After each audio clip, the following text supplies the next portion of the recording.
온 가족이 주님과 만나는 가정 예배, 주만 예배의 시간입니다.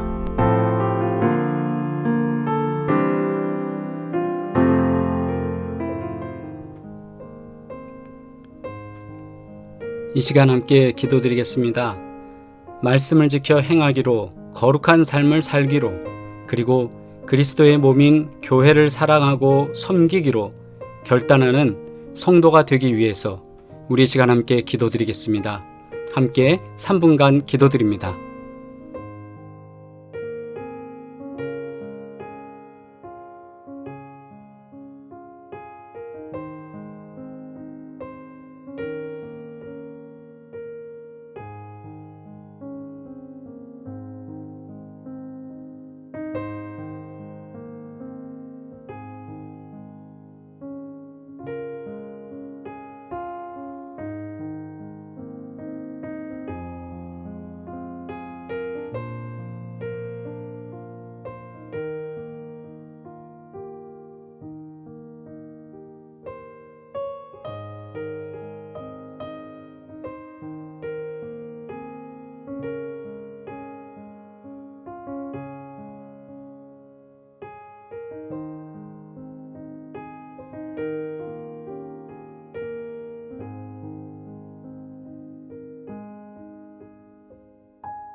이 모든 말씀 예수 그리스도의 이름으로 기도드리옵나이다. 아멘. 주님의 기도 드리겠습니다. 하늘에 계신 우리 아버지여, 이름이 거룩히 여김을 받으시오며 나라가 임하시오며 뜻이 하늘에서 이루어진 것 같이 땅에서도 이루어지이다. 오늘 우리에게 일용할 양식을 주시옵고 우리가 우리에게 죄 지은 자를 사하여 준 것 같이 우리의 죄를 사하여 주시옵고 우리를 시험에 들게 하지 마시옵고 다만 악에서 구하시옵소서. 나라와 권세와 영광이 아버지께 영원히 있사옵나이다. 아멘. 온 가족이 주님과 만나는 가정 예배, 주만 예배의 시간입니다. 오늘도 거룩하신 주님의 은혜가 온 가정에 함께하기를 주의 이름으로 축복합니다. 함께 찬송가 325장 찬양드립니다.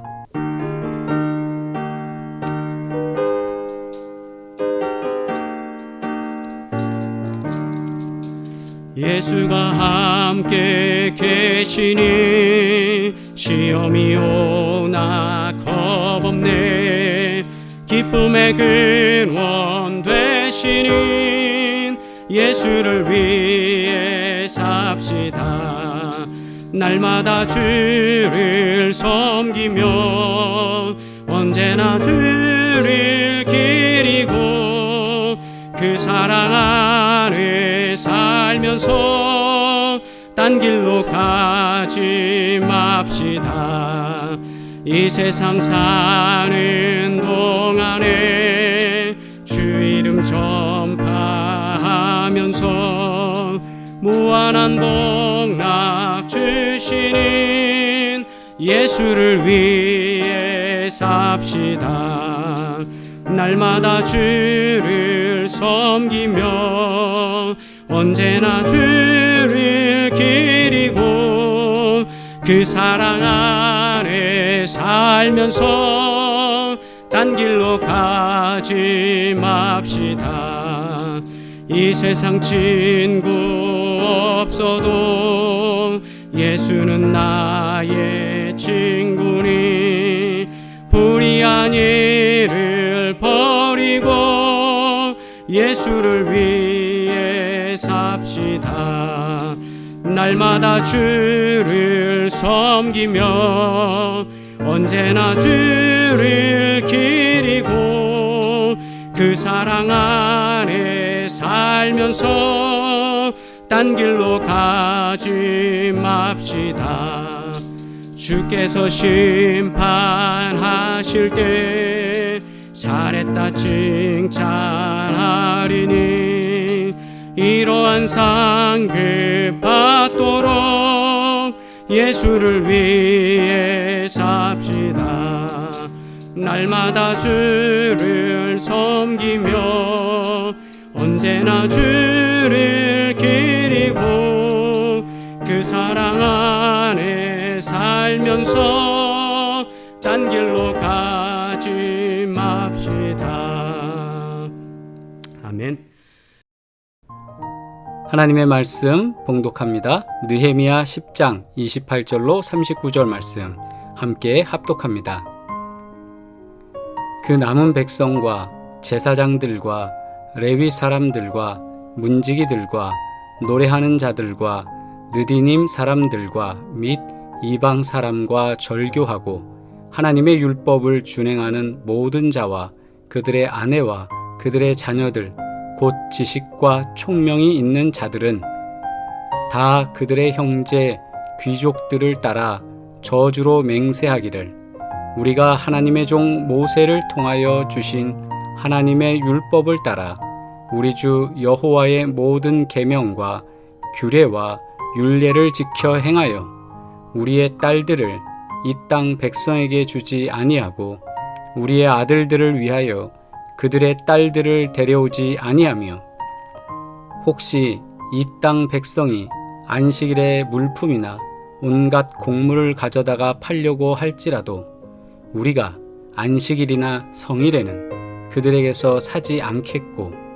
일곱째 해마다 땅을 쉬게 하고 모든 빚을 탕감하리라 하였고 우리가 또 스스로 규례를 정하기를 해마다 각기 세겔의 3분의 1을 수납하여 하나님의 전을 위하여 쓰게 하되 곧 진설병과 항상 드리는 소제와 항상 드리는 번제와 안식일과 초하루에 정한 절기에 쓸 것과 성물과 이스라엘을 위하는 속죄제와 우리 하나님의 전의 모든 일을 위하여 쓰게 하였고 또 우리 제사장들과 레위 사람들과 백성들이 제비 뽑아 각기 종족대로 해마다 정한 시기에 나무를 우리 하나님의 전에 바쳐 율법에 기록한 대로 우리 하나님 여호와의 제단에 사르게 하였고 해마다 우리 토지 소산의 만물과 각종 과목의 첫 열매를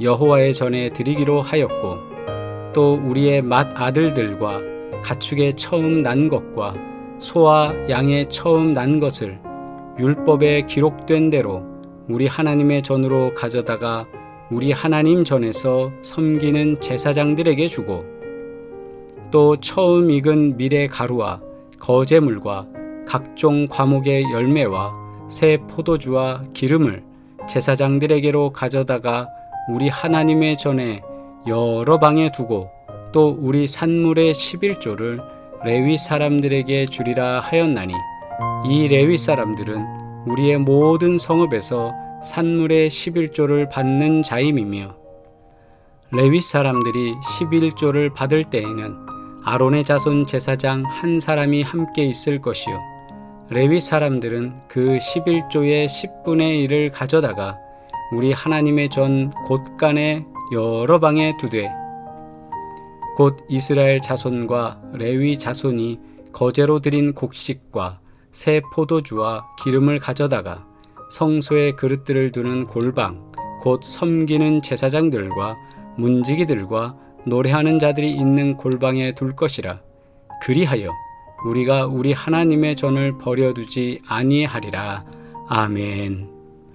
봉독한 말씀을 통해 서약의 믿음, 하나님의 말씀을 지키는 헌신이라는 제목으로 함께 은혜 나누겠습니다. 오늘 봉독한 말씀은 하나님의 말씀을 들은 이스라엘 백성들이 스스로 결심하고 하나님 앞에 구체적인 규례를 정하고 순종하기를 결단하고 있습니다. 오늘 본문인 느헤미야 10장 28절로 39절은 고대 이스라엘의 역사적인 문서입니다. 유대인들이 하나님의 계명을 다시 지키기로 결심하고 그 결의를 실천한 내용을 다루고 있습니다. 이러한 성경 구절들은 역사적 배경과 또 성서적, 신학적 의미를 포함하고 있습니다. 우선 유대인들이 바빌론에서 돌아와서 예루살렘으로 귀환한 시기의 문서라는 것 우리는 이미 알고 있습니다. 이때 유대인들은 하나님의 율법을 지키지 않고 다른 신들을 숭배하는 행위를 하며 하나님의 진노를 받게 됩니다. 그 결과 어떻게 됩니까? 예루살렘과 성전은 황폐화되었고 많은 유대인들은 바벨론으로 사로잡혀 갔습니다. 그러나 하나님의 인자하심으로 몇몇 유대인들은 예루살렘으로 돌아오게 됐고 그래서 그들은 하나님의 성전을 재건하기로 결심하였습니다. 너무나도 아름답고 너무나도 소중하고 너무나도 귀중한 그들의 신앙적 결단입니다. 그런데 이것에 앞서서 그들은 하나님의 율법을 다시 지키기로 결심하고 이에 대한 서약을 맺었습니다. 이 서약의 핵심적인 내용은 하나님 앞에서 헌신적으로 하나님의 계명을 따르기로 결심한 것을 의미합니다. 그것이 오늘 본문의 내용입니다. 그냥 그들은 좋은 거니까 하나님 말씀에 순종해야 되니까 그래 내가 결심했어 이러면서 그냥 마음으로만 먹는 게 아니라 그들은 문서를 만들었고요. 그 문서를 만든 걸로 끝난 게 아니라 거기에 서명을 했습니다. 이것은 하나님 앞과 백성들 앞에 순종의 결심을 약속한 사건입니다. 이렇게 함으로써 그들은 그냥 입으로만 한 것 아니고 그냥 사람들 보기에 이렇게 하겠다라고 말한 것이 아니라 직접적으로 서류에 사인을 하면서 자신들의 순종의 결심을 약속하고 있다는 사실입니다. 이것을 신학적으로 보면 4가지를 우리가 볼 수 있습니다. 첫째는 헌신과 회개입니다. 유대인들은 하나님 앞에서 헌신적으로 서약을 맺고 있습니다. 이것은 회개의 중요성을 강조하고 있는 겁니다. 우리도 하나님 앞에서 우리의 삶을 헌신하고 회개해서 하나님과의 관계를 회복하며 하나님의 뜻을 따라 사는 그런 저와 여러분 되기를 주의 이름으로 축복합니다. 그리고 2번째는 하나님의 율법에 관한 건데요.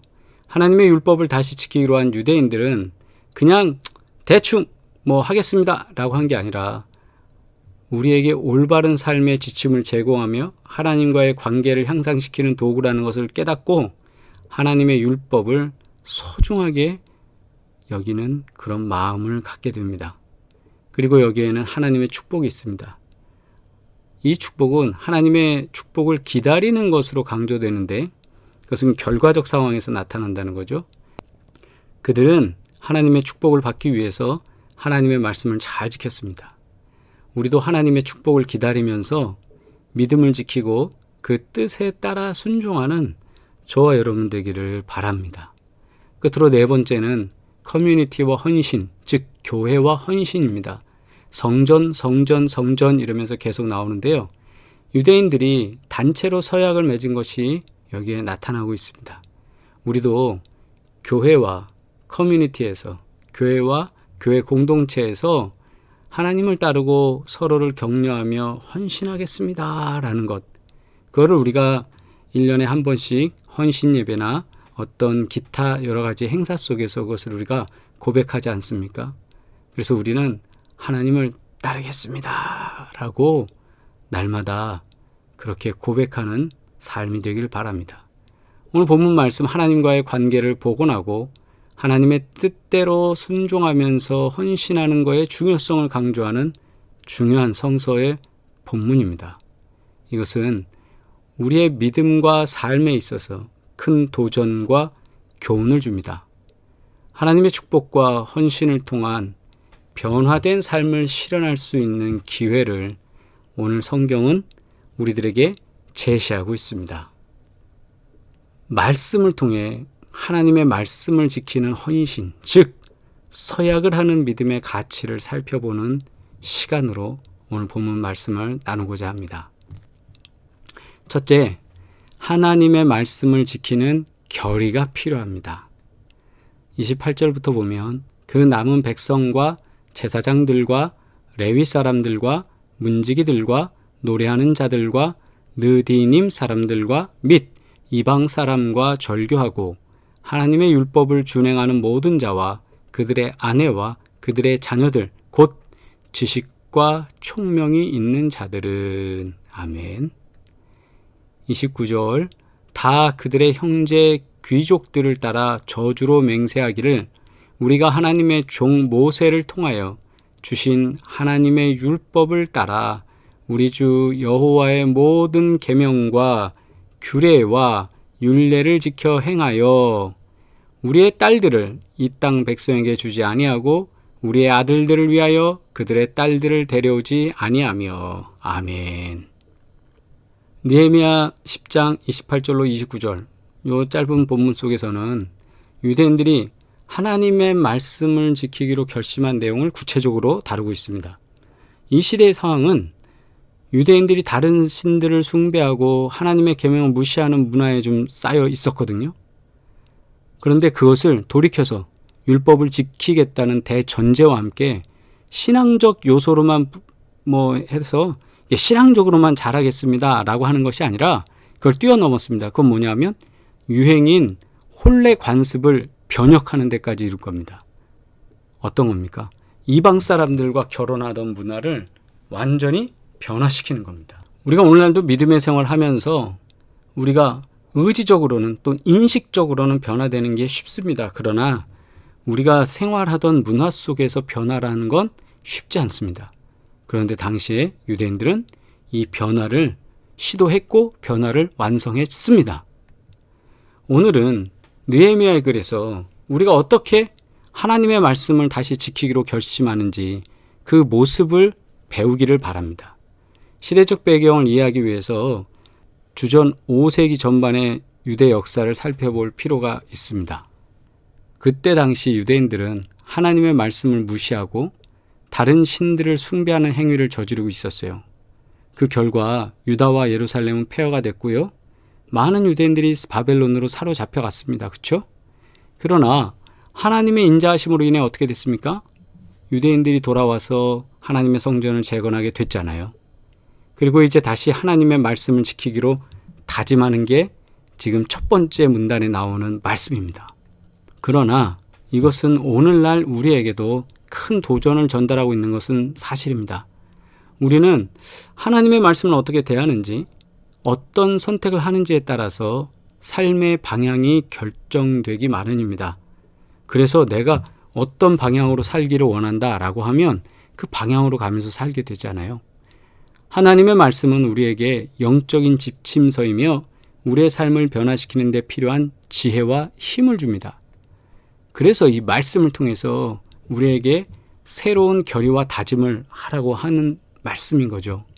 하나님의 말씀을 지키고 삶의 모든 영역에서 주님의 뜻을 따르기로 우리는 다짐해야 합니다.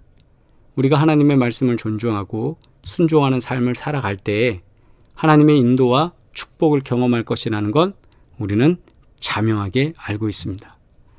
우리가 믿음 생활하면서 종종 빠지는 불균형은 뭐냐면 말씀 따로, 문화 따로, 삶 따로, 행동 따로 이렇게 따로따로 생각하는 겁니다. 그러나 말씀을 따르기로 했다라고 한다면 우리를 둘러싼 모든 것을 말씀에 맞춰서 변화시켜야 합니다. 이 말씀 뭡니까? 말씀 속에서 해석하고 말씀 속에서 바라보고 말씀 속에서 우리가 이 은혜를 어떻게 이룰 것인가 보게 되어야 한다는 거죠. 느헤미야서에 소개되는 이 유대인들은 어떻게 했습니까? 말로만이 아니라 삶을 변화시켰습니다. 행동을 변화시켰습니다. 결혼 문화를 바꿨습니다. 이렇게 변화되고 획기적으로 주님 앞에 더 헌신할 수 있는 저와 여러분 되기를 주의 이름으로 축복합니다. 둘째로는 신성한 서약의 헌신 이렇게 제목을 붙이고 싶은데요. 느헤미야 10장 30절로 37절을 중심으로 한 내용을 보면 유대인들이 하나님의 계명을 지키기 위해서 신성한 서약을 헌신하고 그 행동을 나열한 내용을 계속 나오고 있습니다. 유대인들이 하나님의 말씀을 지키기 위한 서약을 헌신하는 내용을 살펴봅니다. 느헤미야에 따르면 그들은 서약을 맺고 각자가 자신의 이름으로 그 서약에 사인을 했습니다. 이것은 신성한 서약의 헌신입니다. 사인 하나 한 것 같고 뭐가 돼 수야? 라고 할 수 있지만 이건 신성한 서약이라는 거죠. 우리가 하나님 앞에서 헌신적으로 결심하는 것을 의미합니다. 그것은 우리가 하나님의 뜻을 따라 살기로 결심하고 삶의 모든 영역에서 그 뜻을 실천하겠다는 서약입니다. 이것은 우리의 믿음과 헌신을 나타내고요. 하나님과의 관계를 더욱 깊게 만드는 과정입니다. 그냥 말로만 하는 게 아니라 서약을 했다라는 거죠. 우리는 이 본문 속에서 알 수 있듯이 정말 신성한 서약을 헌신하고 그것에 맞는 행동을 하는 자가 되기를 바랍니다. 우리도 하나님 앞에서 서약을 맺고 그 서약을 지키며 하나님과의 관계를 향상시켜 나가기를 바랍니다. 주로 말만 그렇게 하고 행동은 못 쫓아가는 분들이 많잖아요. 그런데 그것이 아니라 말을 선포하고 행동이 쫓아가는 그런 삶이 되길 주의 이름으로 축복합니다. 선지자 예레미야는 하나님의 서약을 통해 이렇게 말합니다. 얼마나 은혜가 큰지 그 표현을 제대로 못할 정도였어요. 예레미야 29장 11절 말씀에 여호와의 말씀이니라 너희를 향한 나의 생각을 내가 아나니 평안이요 재앙이 아니니라 너희에게 미래와 희망을 주는 것이니라. 아멘. 그러므로 우리가 하나님 앞에서 영적 서약, 신성한 서약 이것을 했을 때 그걸 헌신하고 그 서약을 지키며 하나님과의 관계를 더욱 깊게 만들어 나가는 삶을 우리가 살아가야 합니다. 우리는 종종 입으로만 서약한다고 선언하고요. 말, 행동으로 지키지 못할 때 참 많잖아요. 다시 한번 진지하게 이 질문에 물으며 정말 하나님과의 관계를 더욱 깊게 만들어 나가는 모두의 삶이 되길 주의 이름으로 축복합니다. 세 번째로 하나님의 축복을 기다리며 라고 합니다. 느헤미야 오늘 본문 말씀을 중심으로 볼 때 하나님의 말씀을 지키고 서약을 했던 그 유대인들, 그 헌신하는 유대인들이 하나님의 축복을 기다린다는 사실이에요. 아니 어디 그런 게 나와요? 근데 그 서약하는 것 자체가 이미 하나님께서 내려주실 복을 기대하고 있는 겁니다. 우리는 하나님의 축복을 기다리며 살아가는 것을 우리는 종종 옆에 있는 분들을 보면서 볼 수 있습니다. 느헤미야의 글에 따르면 유대인들은 하나님의 말씀을 지키고 서약을 한 다음에 하나님의 축복을 기다렸다고 합니다. 그것은 우리에게 하나님의 축복을 기다리는 믿음과 인내의 예가 될 수 있습니다. 우리도 예외는 아닙니다. 하나님의 말씀을 지키고 헌신하면서 하나님의 축복을 기다려야 합니다. 근데 이 축복이 그냥 내가 어떤 걸 했으니까가 아니라 어려운 상황에 직면하더라도 아멘으로 받으려고 하고 기다리는 동안 어려움을 겪을 수 있지만 하나님의 축복은 항상 믿음을 지키는 자들에게 임한다는 사실을 갖고 우리는 하나님께서 주시는 복을 기다려야 합니다. 시편 27편 14절에 너는 여호와를 기다릴지어다. 강하고 담대하며 여호와를 기다릴지어다. 아멘. 우리는 믿음을 통해서요, 하나님의 축복을 기다리며 그 축복이 우리와 우리 가족, 또 우리 교회, 그리고 우리가 속한 여러 사회에 퍼지기를 기도해야 합니다. 나만 누리는 게 아니라 나를 통해 우리가 같이 누릴 수 있도록 하나님 복 내려달라는 겁니다. 아울러서 본문 말씀에는 성전에 대한 이야기가 많이 등장합니다. 주의 전을 위해서 쓰임받기 위해 하나님께 아낌없이 드리는 모습을 우리에게 보여주고 있습니다. 우리가 하나님의 축복을 기다린다는 것은 그 축복이 당연히 우리에게 임하도록 당연한 믿음의 행동을 해야 된다는 거죠. 축복이 그냥 달랑 오는 게 아니라 축복을 받을 만한 믿음의 행동을 하고 그 믿음의 행동 앞에 뭐가 있어야 된다고요? 축복받을 만한 믿음이 있어야 된다고요. 그래서 유대인들은 11조를 깨달았습니다. 그래서 누가 가르쳐서가 아니라 느헤미야 10장에 지금 11조가 계속 나오고 있어요. 그리고 성전을 사모하는 것에 대해서 이야기합니다. 그러면서 성전에 필요한 것을 우선 채워 넣으라고 그들이 먼저 성전에 봉헌합니다. 우리로 치자면 교회 건축도 해야 되고 교회 임대도 얻어야 되고 뭐 할 때 어떻게 하라는 겁니까? 뻔히 아는데 가만히 있으라는 걸까요? 아니에요. 필요한 걸 먼저 우선 채워 넣을 수 있는 자가 되길 바랍니다. 그런 자에게 하나님께서는 더 큰 복으로 역사하실 줄 믿습니다. 오늘 말씀에서 배운 교훈, 그것을 실제로 삶에 적용해 본다면 하나님의 말씀을 지키며 서약을 헌신하고 하나님의 축복을 기다리며 우리의 믿음을 견고하게 하고 하나님의 뜻을 이루고 더 큰 영광을 돌리는 삶을 살기 위해서 우리는 그것을 목표로 해야 합니다. 아울러 우리는 어떻게 교회 공동체를 위해 헌신하고 있는가 물어봐야 합니다. 우리의 목표는 어디에 있습니까? 말씀의 회복이라는 것은요, 행동의 변화를 낳습니다. 그런데 참 재밌는 거, 이 변화된 행동은 교회를 섬기게 할 것입니다. 그리고 이 섬김으로 말미암아 하나님께서는 뭘 하십니까? 복을 내려주십니다.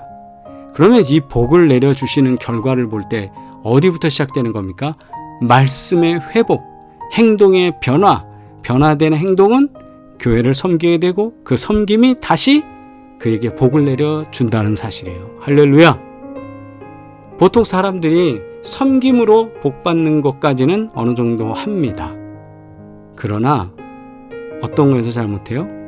말씀 회복, 변화된 행동, 여기서는 너무너무 약해요. 우리가 그 약한 것, 어렵다는 것, 하나님의 말씀을 지키는 헌신을 우리가 이뤄나가는 그 놀라운 능력자 되기를 주의 이름으로 축복합니다. 하나님과의 신뢰와 신실한 관계를 유지하면서 하나님의 뜻을 따르고 약속을 지키는 삶을 우리는 살아가야 합니다. 그리고 하나님의 은혜와 용서를 항상 구하면서 하나님의 축복을 경험할 수 있어야 합니다. 이것이 우리의 영적 성장과 하나님과의 더 깊은 관계를 형성하는 놀라운 길입니다. 그러므로 우리가 더 깊이 있게 하나님과 귀한 교제를 나눌 수 있는 저와 여러분 되기를 주의 이름으로 축복합니다. 기도드리겠습니다. 아버지 하나님, 하나님의 성전을 사모하고 성전에 필요한 모든 것을 채워 넣었던 유대인들의 신앙의 고백과 같이 또 그들이 회개하며 돌아서서 변화된 삶을 살아감과 같이 하나님, 우리도 그렇게 살아가기를 원하오니 주님 복 내려 주옵시고 함께하여 주시옵소서. 그래서 하나님, 말씀으로만 변화된 걸로 끝나는 게 아니라 우리 삶이 문화 속에서 변화되어 더 많은 영광을 하나님께 드러낼 수 있도록 복 내려 주시옵소서. 이제는 우리를 구원하신 예수 그리스도의 은혜와 하나님 아버지의 끝없는 사랑과 성령의 도우심에 역사하시고 복 주시는 놀라운 증거가 오늘도 예배드리는 사랑하는 모든 식구들 가운데 이제로부터 영원토록 함께 하시기를 간절히 축원하옵나이다. 아멘. 할렐루야. 우리 함께 채팅으로 인사 나누시겠습니다. 하나님의 은혜와 평강이 함께 하시기를 바랍니다. 우리 아픈 분들을 위해서, 병상에 계신 분들을 위해서 중보하며 기도하겠습니다. 날마다 기도할 때 하나님께서 기도의 제목에 응답하시고 복 내려주실 줄 믿습니다. 또 사업장을 위한 기도입니다. 구보공영 송파비오 부동산 헤어플래너 JB로직스 하나님께서 복되게 하시고 함께 하실 줄 믿습니다. 다시 만나는 시간까지 늘 강건하시길 바라고 주님과 동행하시길 바랍니다. 사랑합니다.